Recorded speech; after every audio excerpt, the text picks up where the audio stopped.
Hi, and welcome to a quick video to show you how to use Hegarty Maths if you haven't managed to log into it yet.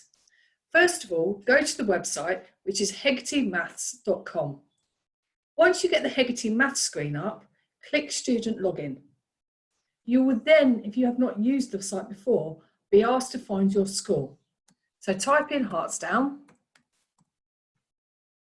and you will find the Hartsdown Academy comes up. Click on that.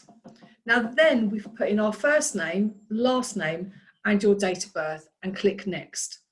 From there, you'll be able to see a number of lessons that have been allocated to you. There's videos, there's quizzes and a whole lot more.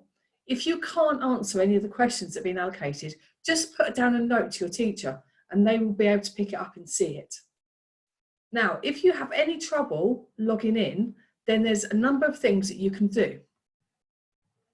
You can email support@hartsdown.org, or you can email myself at gibsonj@hartsdown.org, or email your maths teacher. If you have already set a password on your account, they can then reset your password. If you have not used the website before, then you will not need a password to first log into it. So again, www.hegartymaths.com, and these are where your support is for your password. Hope you enjoy doing the maths lessons. See you soon.